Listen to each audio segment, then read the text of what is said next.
Chers frères et sœurs, ne pensez pas que l'Occident n'est pas capable du pire. Les Juifs pensaient qu'ils étaient tranquilles en Europe jusqu'à ce que Hitler arrive. Ça a changé. Donc, méfions-nous, apprenons de l'histoire et travaillons. Que vous soyez Ivoirien, que vous soyez Congolais, que vous soyez Tchadien, que vous soyez Marocain, que vous soyez Togolais, que vous soyez Béninois, que vous soyez Burkinabé. Aujourd'hui, nous nous retrouvons ici. Donnons-nous la main. Oublions ces nationalités coloniales. Ce n'est pas nos nationalités. La carte de l'Afrique avant sa domination coloniale, c'était pas ça. Nous n'avions pas ces nationalités, Camerounais, etc. Donc, taisons tout ça et donnons-nous la main. Commençons par réfléchir à partir d'ici. L'Nkrumah, on a cité Nkrumah tout à l'heure. L'Nkrumah, ils ont commencé par penser l'Afrique dans la diaspora, c'est-à-dire à l'étranger. Et quand la situation est bloquée sur un continent, sur un territoire, c'est les enfants de ce peuple qui sont à l'étranger qui apportent la solution. De Gaulle l'a montré. Quand la France a été sous la domination coloniale, De Gaulle est parti à l'extérieur, il a organisé la libération à partir de l'étranger, notamment du Congo, Brazzaville et de Londres. Donc, chers amis, nous avons fui notre continent. Mais ce n'est pas une fin en soi. Nous devons travailler à partir d'ici. Pensez, retrouver la terre africaine.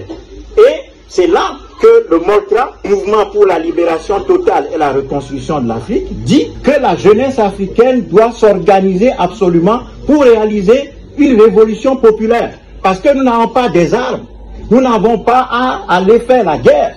Mais la force populaire, c'est ça qui est au-dessus de tout. Et toute l'histoire l'a montré. L'Allemagne était morcelée, dominée. C'est Bismarck et ses amis qui ont mobilisé la jeunesse allemande pour chasser les puissances étrangères qui dominaient l'Allemagne et ont reconstruit l'Allemagne. L'Italie, c'est Garibaldi et Cavour. Il y a des moments du combat, les patriotes, ces patriotes-là ont dû prendre des armes, mais ils ont d'abord travaillé à mobiliser leur peuple. Les États-Unis d'Amérique, c'était 13 colonies britanniques où les Anglais sont venus exterminer les locaux. On a déporté les Africains. Plus de 200 millions d'Africains ont été déportés du continent africain en ce moment-là. Et quand les Anglais qui étaient en Amérique voulaient prendre leur indépendance, ils se sont rebellés, ils ont chassé les Anglais et ils ont pris la possession de la terre américaine, ce qui a donné les États-Unis aujourd'hui première puissance du monde, qui règne.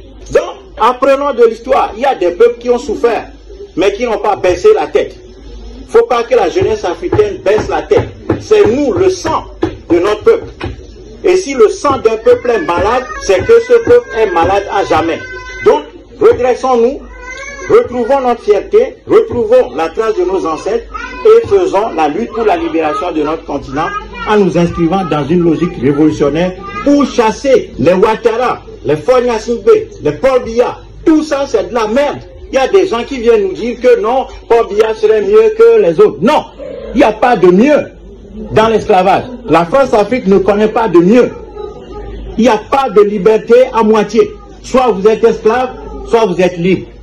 Donc, chers amis, travaillons pour foutre tout ça dehors, chassons les colonisateurs et reconstruisons notre continent. Donc, c'est à nous de faire ce travail-là. Et ce travail de révolution populaire doit aboutir à la renaissance de notre continent. Cette renaissance doit se caractériser par la reconstruction de l'école. Nous devons former un nouvel être africain. L'Africain doit redevenir lui-même en découvrant son parcours historique, son identité, tout ce que nous avons perdu. Et nous devons redécouvrir notre identité. C'est à partir de là que nous allons nous lancer vers la reconstruction de l'Afrique. Donc, l'éducation, sortie de la colonisation, sortie des religions coloniales, sortie de l'agriculture coloniale, productrice de café, cacao, de coton, tout ça. Sortons de tout ça. Et ensuite, développons les infrastructures. Nous allons construire les infrastructures. Nous avons de l'énergie, nous avons l'énergie solaire. Les grands fleuves sont chez nous. Les terres africaines sont arabes. Tout pousse en Afrique. Donc, la jeunesse africaine doit dégager le terrain pour pouvoir reconstruire ce continent.